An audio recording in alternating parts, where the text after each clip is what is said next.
Good morning and welcome to Northwest, a Unitarian Universalist congregation.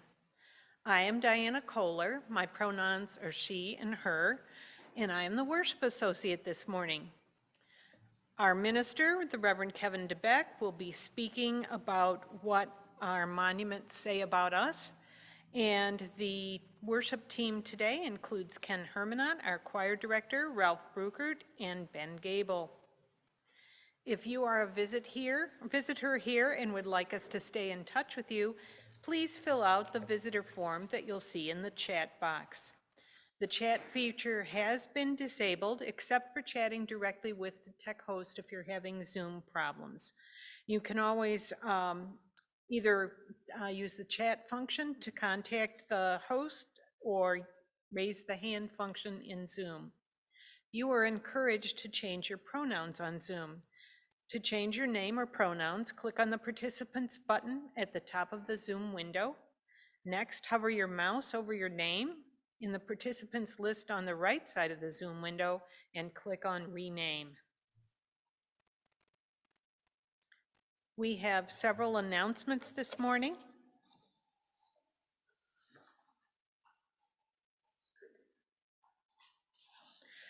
Upcoming services, the Reverend Kevin DeBeck will be preaching the next 2 Sundays. Where do we come from will be his topic next week, and the following week is a Thanksgiving service. At the end of November, we're going to have a lay-led service that Ariana Abel will lead.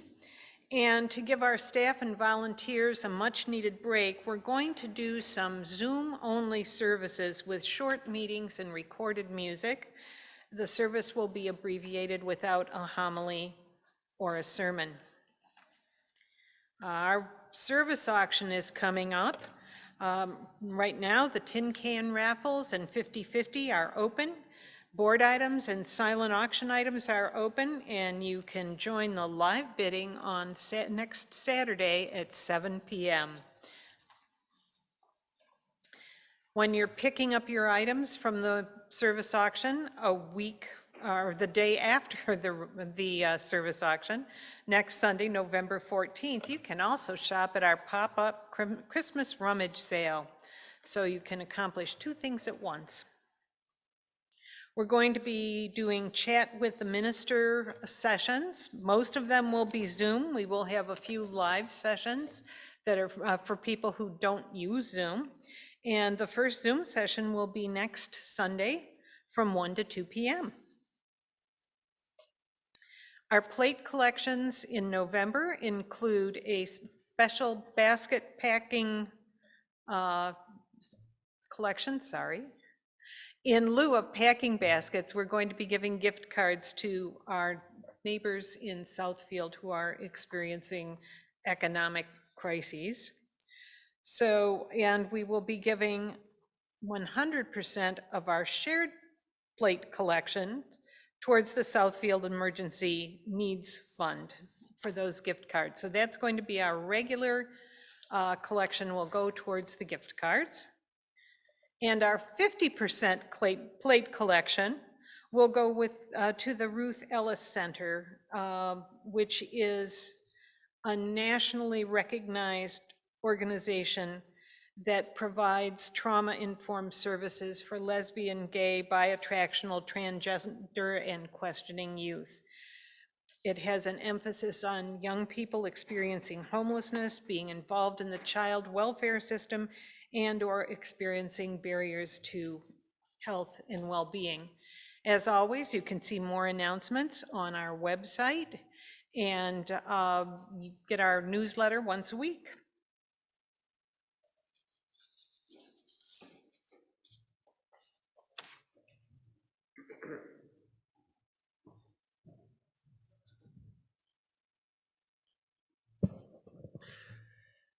Good morning. My name is the Reverend Kevin DeBeck. My pronouns are he, him, and his. And our chalice lighting this morning is by the Reverend Katie Romano Griffin, and she says, "Come, let us enter this space of hope and community. Come, let us enter this space with our sorrows, our joys, our passion, and compassion. Come, let us enter this space with the stories of our ancestors, for their strength and wisdom beat in our hearts. Come into this space, present to the beloved companions who move beside us, either in person or online. Come into this space, mindful that together we are building a future for other generations. Come into this space and let us worship.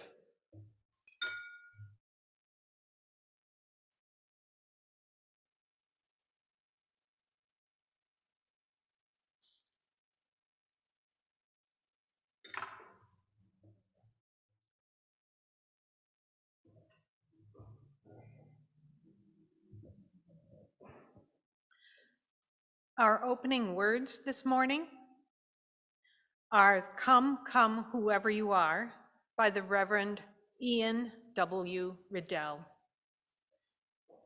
Come, come, whoever you are. Do you hear that voice calling you, calling us?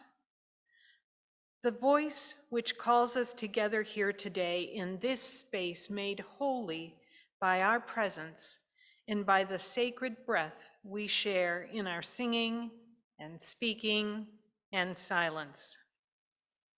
The voice that calls us to remember that we are not alone and that we are inextricably linked to all other life, woven into a vast tapestry of existence of which we are a powerful, integral, and holy part.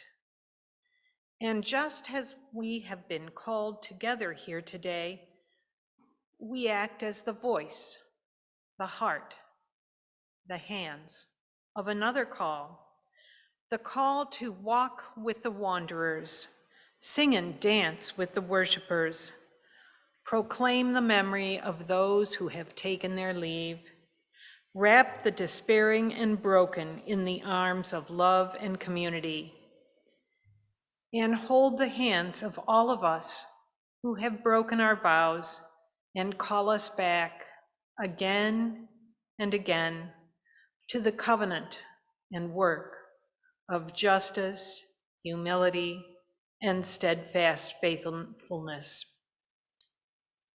For this we are here together today. So, my friends, come yet again, let us worship together. Our first hymn this morning is "Gather the Spirit."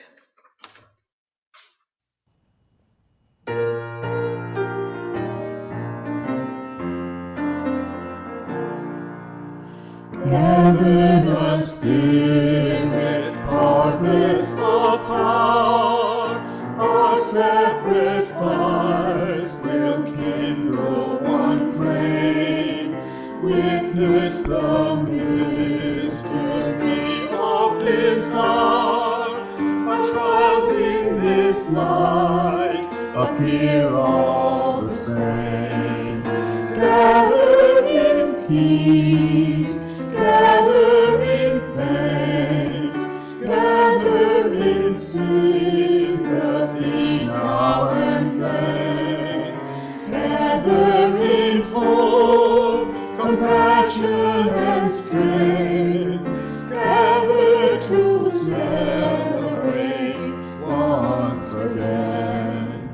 Gather the Spirit of heart and mind, seeds for the sowing are laid in store, nurtured in love and conscience refined, with body and spirit united once more.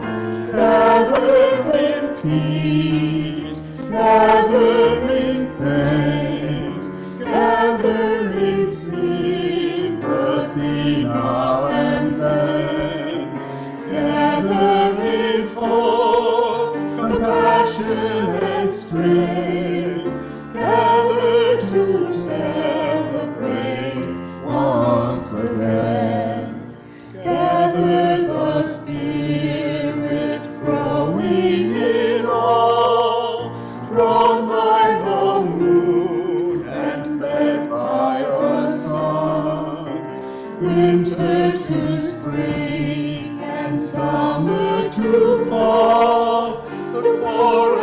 of life, resounding as one. Gather in peace, gather in thanks, gather in sympathy now and then. Gather in hope, compassion and strength, gather to celebrate once again.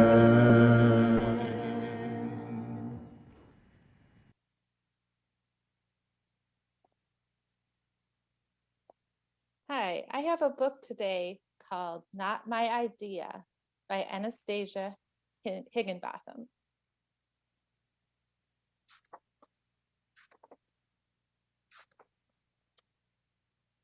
When grown-ups try to hide scary things from kids, "Oh no, not again," the mother says. "What, Mom? What? Not again?" And here's the mother and her daughter. It's usually because they're scared too. "Who's that with their hands up? Why is the policeman screaming at him?" the daughter says. Bang, bang, bang, bang. They want to bury the truth. "You don't need to worry about this. You're safe, understand?" the mother is saying to the daughter. Our family is kind to everyone. We don't see color. And deep down, we all know color matters. And here, this is the girl processing what she's seeing on TV.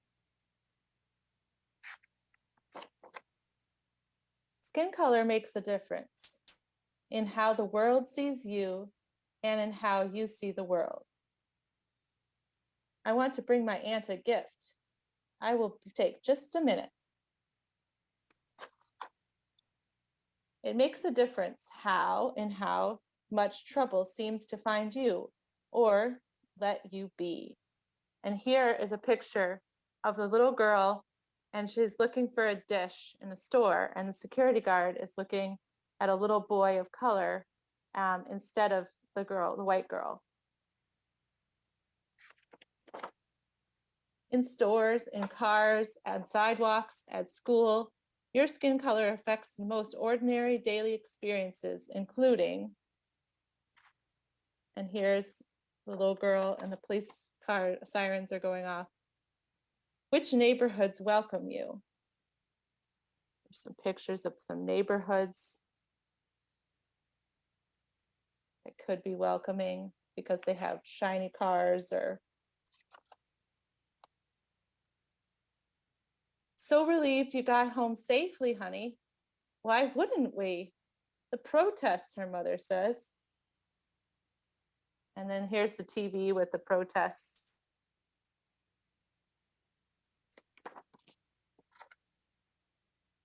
"You may get the message that racism is happening only to Black and brown people. Racism is a white person's problem, and we are all caught up in it."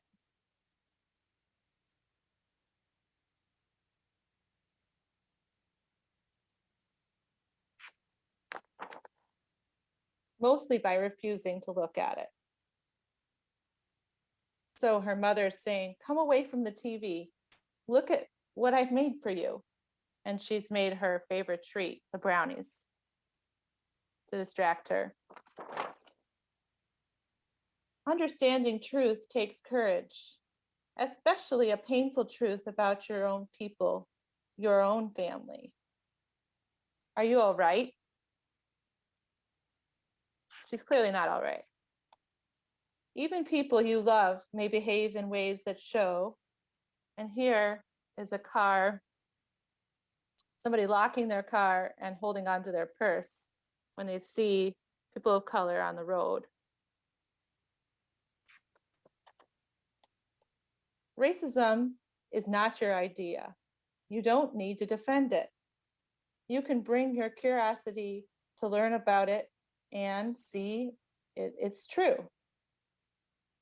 And here they're going to the library.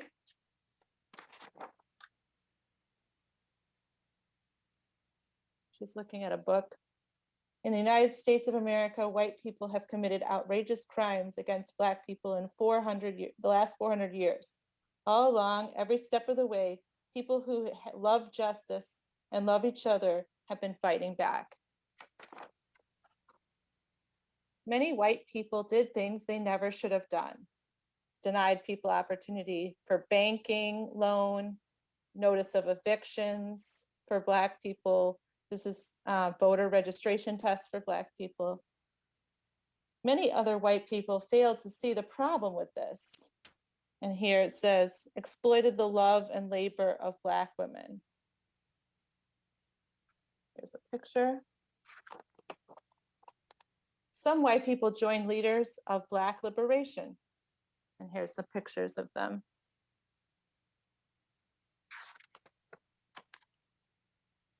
Racism is still happening. It keeps changing and keeps being the same.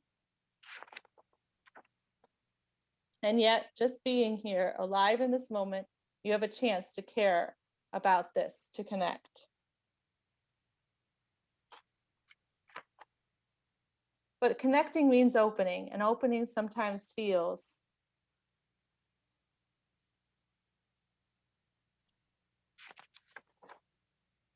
Mom, I don't feel good. Uh-oh, should I pull over?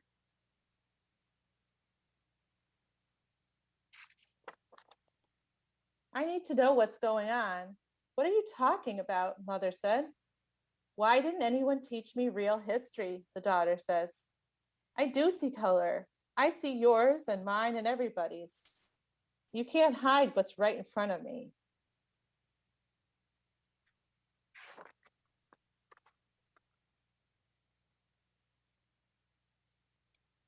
I know that what the police officer did was wrong.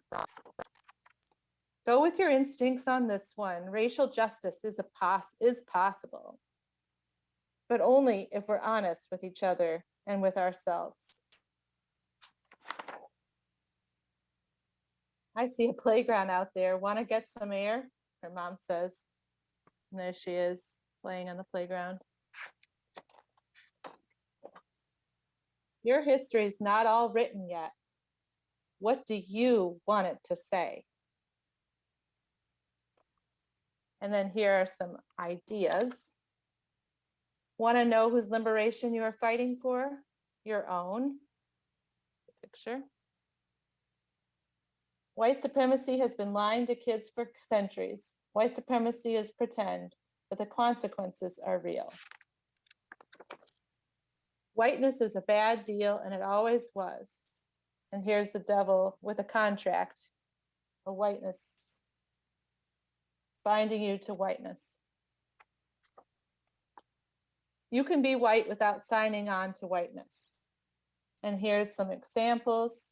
This is Juliet Hampton Morgan. Grow justice inside yourself like a bean sprout in a milk carton. A strong internal sense of justice will not fail you, even when a lack of justice in the world does. Innocence is overrated. Knowledge is power. Get some, grow wise, make history. And that is our book, Not My Idea. Thank you for listening.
Come, Spirit, come,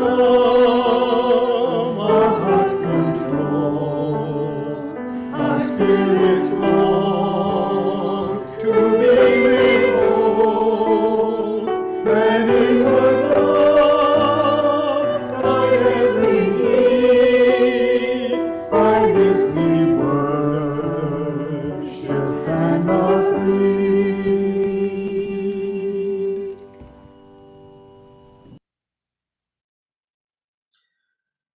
The reading this morning comes from historian James Loewen, who wrote Lies Across America, or it comes from Lies Across America, and he says, what a community erects on its historical landscape not only sums up its view of the past, but also influences its possible futures.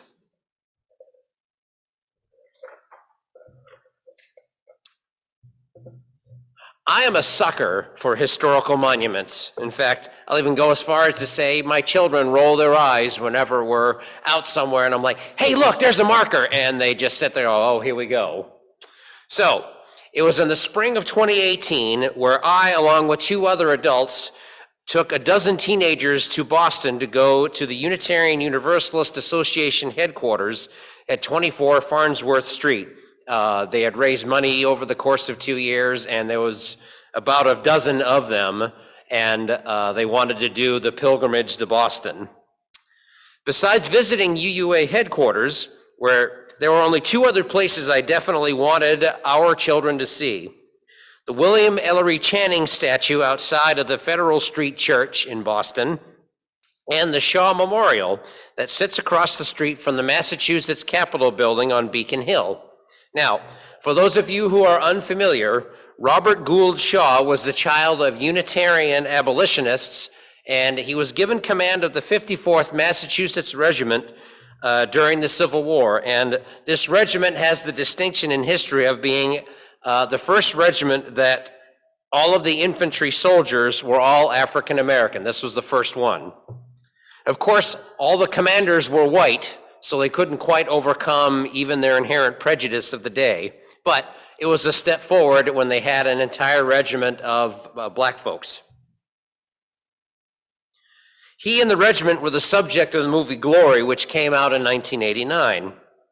At any rate, Beacon Hill is not an easy climb. If you've been there, it's kind of gradual but very steep. But I was determined to get them there. When we finally did, there was some complaining in the ranks because we had to climb a hill and we're not used to climbing hills in Indiana. But there also happened to be a tour guide there that day that helped explain who Robert Gould Shaw was and what his contributions were.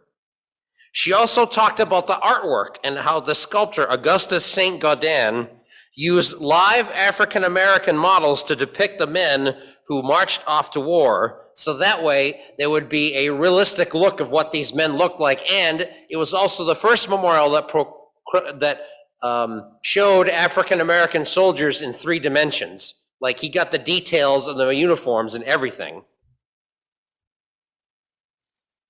The skeptical teenagers started tuning in, and I hope they learned something on that day. Now, at their best, this is what a historical marker should do: encourage learning and further study of historical events and people.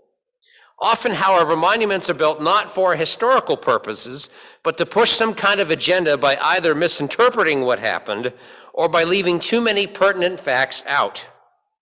Now, most of my information today comes from this book from one of my favorite historians, whose name is James Loewen. Most of you probably know him because he wrote the book Lies My Teacher Told Me, which details a lot of historical facts that a lot of high school history books leave out. Another one of his books was about sundown towns, which people of color, mostly African Americans, were allowed to work in towns and cities across America, but had to get out before the sun went down or face potential lynchings. In fact, one of the things he pointed out was that decades and decades later, there were times when people would remember when whistles used to be blown at 5 or 6 o'clock every day, and nobody remembered why. But that was the reason why, was to tell the people of color to get out. So this book was first written in 1999 and updated in 2019, and I'm glad he had the chance to update it because unfortunately he died this past August. He and Howard Zinn are two of my favorite historians, not just because they espouse the same kinds of philosophies that I do and believe in, but because they look at history critically and tell as much as the story as possible, even when it's not pretty. Now, before we get into the nitty-gritty of historical monuments and what values they reflect, I want to introduce a phrase to you all that Lowen introduced. He introduced during a specific time in U.S. history, and this time he calls the nadir of race relations. And this time that he talks about is roughly from 1890 to 1940. It was during this time period in which segregation was legal in the United States and also saw 4,743 people, mostly African American, were lynched. In doing my research, most agree that this number is an underreporting, so that number is probably a lot higher, which is kind of sad and scary all at the same time. Now, why Lowen sets the nadir beginning at 1890 is that by that time, Union troops had pulled out of what were the states of the Confederacy, and when they left, that gave rise to all the Jim Crow laws, and they had started to dominate the landscape at that time. These laws were in direct violation of the 13th, 14th, and 15th Amendments to the Constitution, but there was little to no political will to push back against the rise of white supremacy. And this was also at the time when many of these inaccurate and misleading historical markers were built. It was during this time frame. Lowen states in Lies Across America that in one of the essays at the beginning of the book, the essay was called Historic Sites Are a Tale of Two Eras. He says, and these are his words, during the nadir of race relations, white supremacists had the power to determine how the Civil War and Reconstruction would be remembered in the South, having disenfranchised African Americans and terrorized white Republicans into submission. After 1890, in important sense, the South, or the neo-Confederate South, won the Civil War. They won it because they won what secession was all about, white supremacy. In 1890, Mississippi ended racial equality with its new openly racist state constitution. People always put up monuments when they win.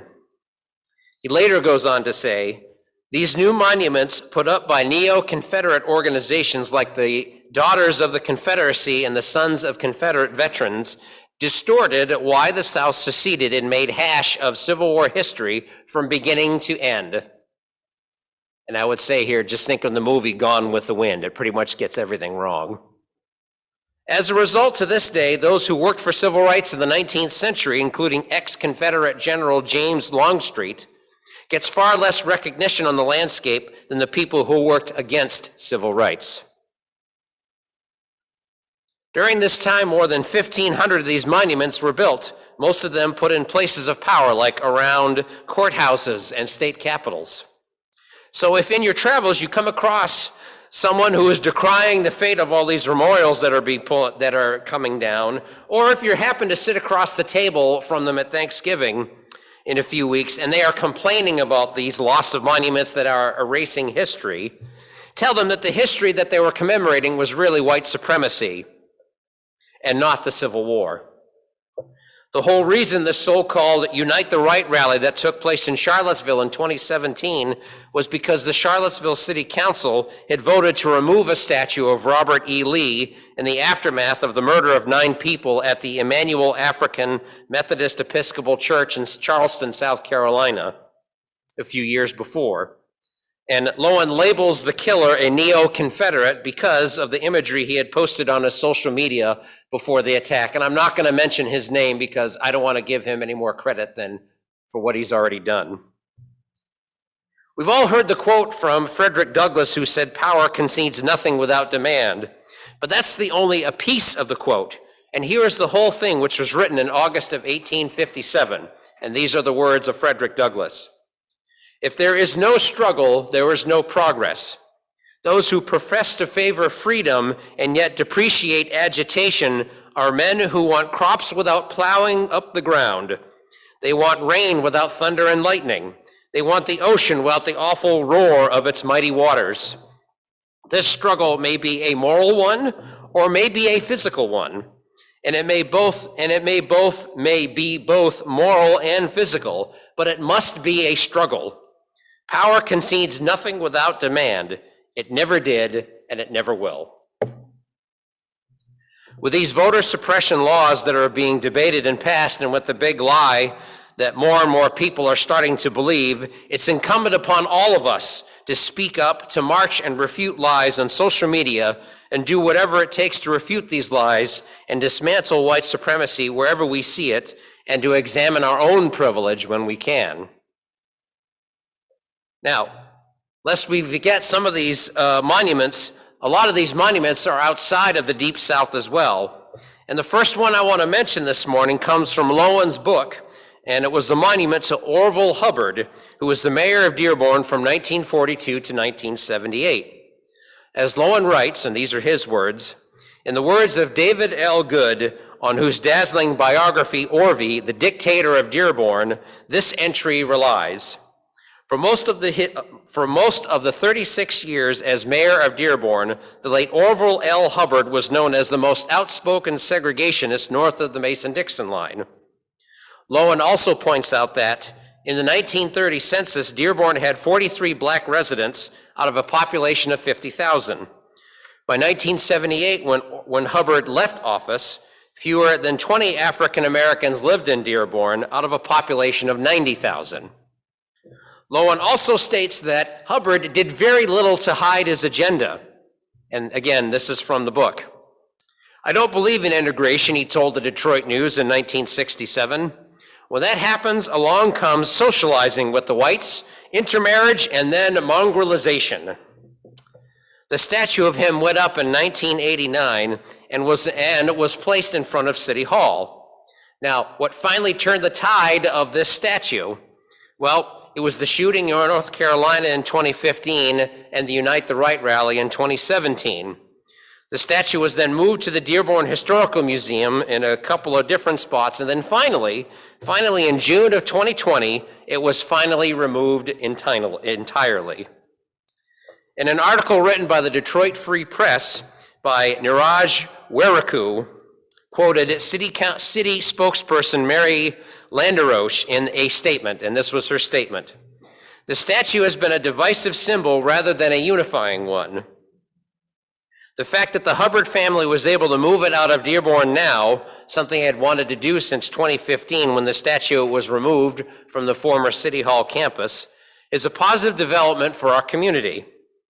It will allow our message to be better heard that Dearborn is committed to being a welcoming place for people of goodwill from all backgrounds.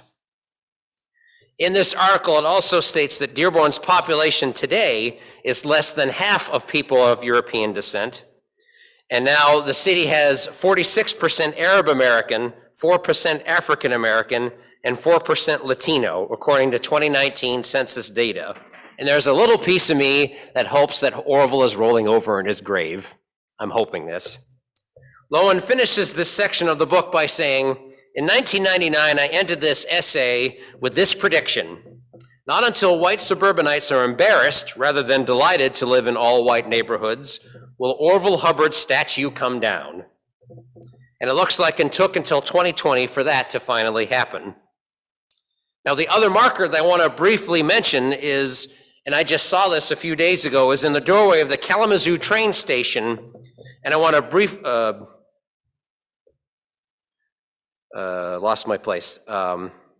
That briefly mentions that local tribes were removed in the 19th century, but does not give any context as to why. In fact, the language that's on this is rather offensive. In doing some research, the time that this marker was talking about was called the Great Removal of 1840, where native tribes were forcibly removed from this area to west of the Mississippi River.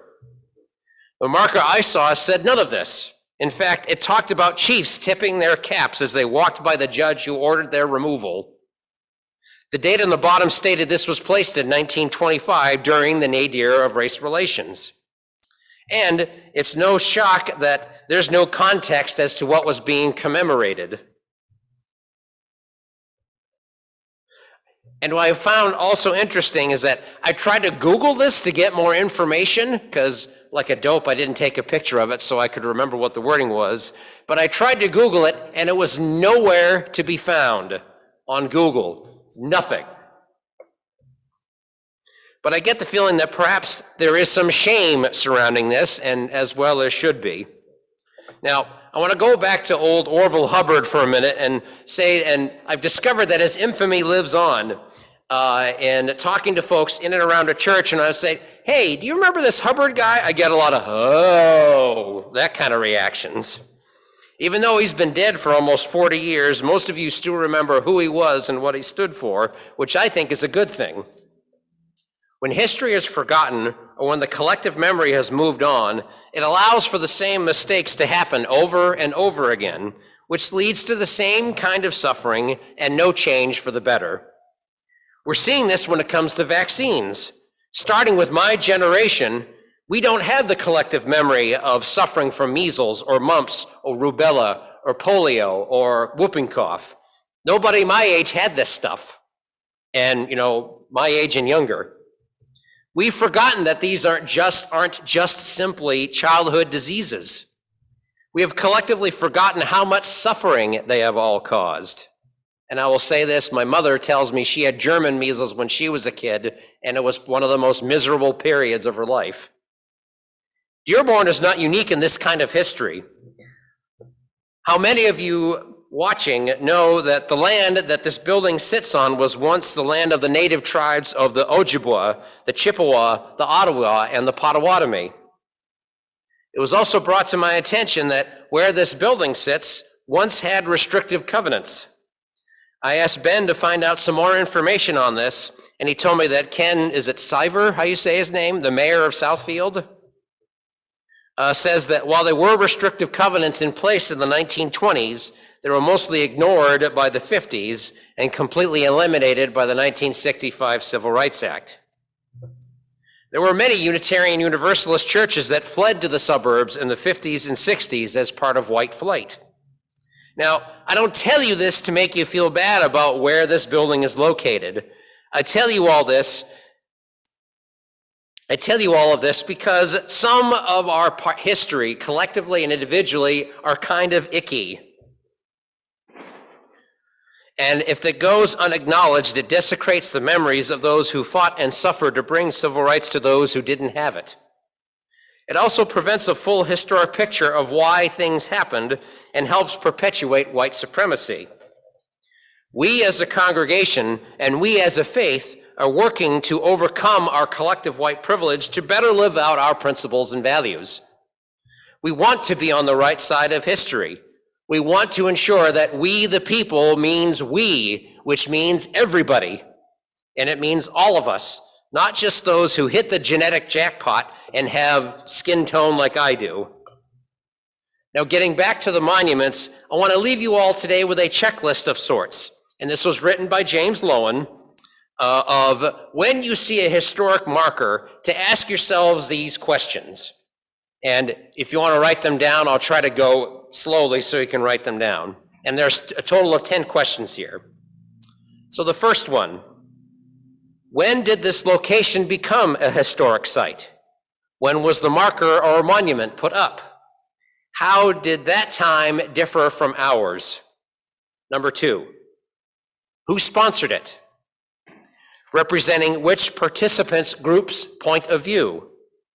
What was their position in social structure when this event occurred?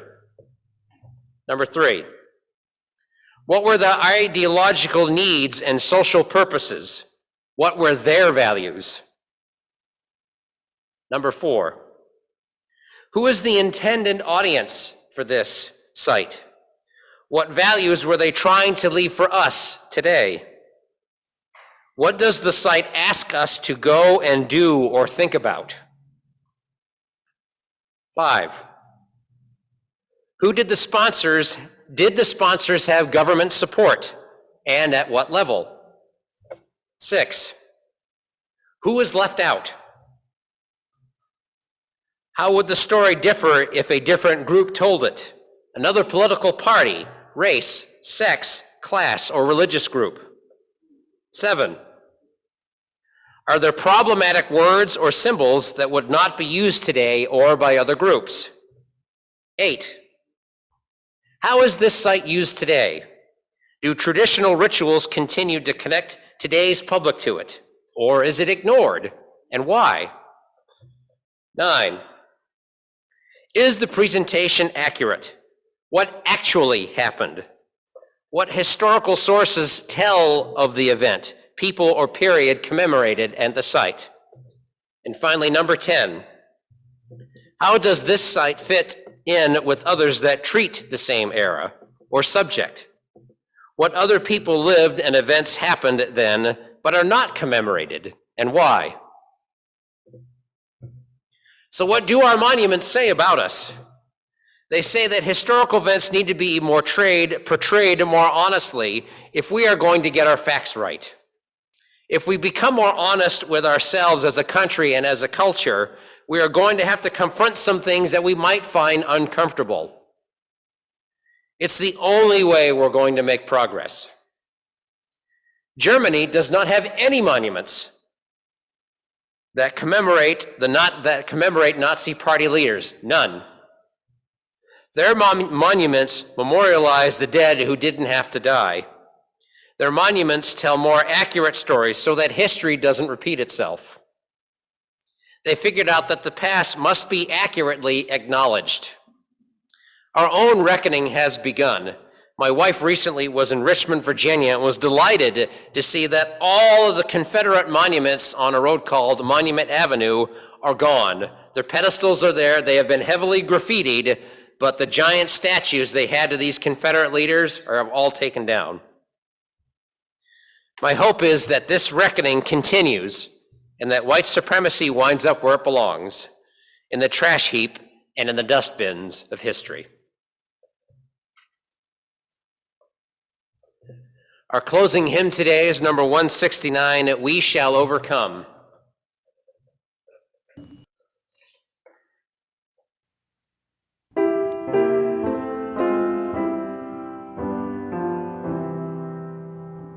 We shall overcome.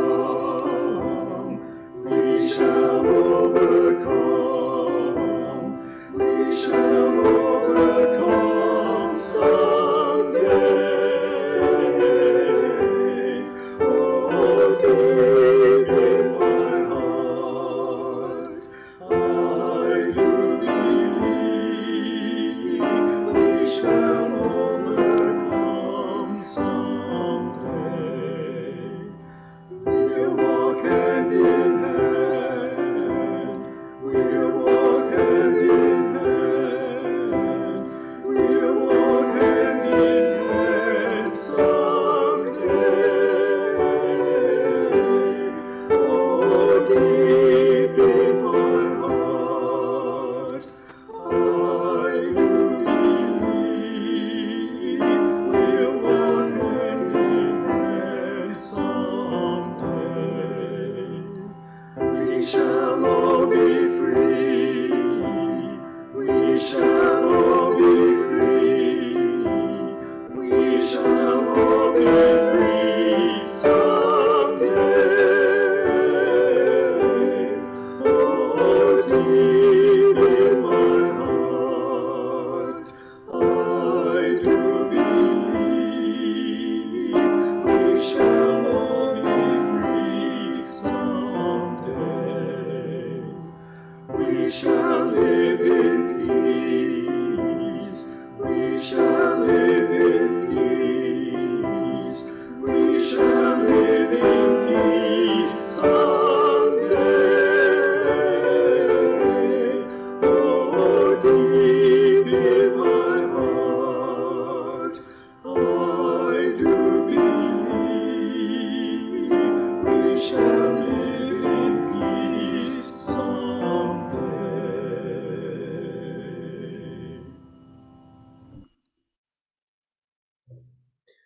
My closing words today are from the Reverend Peter Spillman-Rabel, and he says, "We build on foundations we did not lay. We warm ourselves by fires we did not light. We sit in the shade trees we did not plant. We drink from wells we did not dig. We profit from persons we did not know. We are ever bound in community, so may it be so. This is as it should be. Together we are more than any one person could be. Together we can build across the generations. Together we can renew our hope and faith in a life that is yet to unfold. Together can heed the call to ministry of care of justice. We are ever bound in community. May it always be so.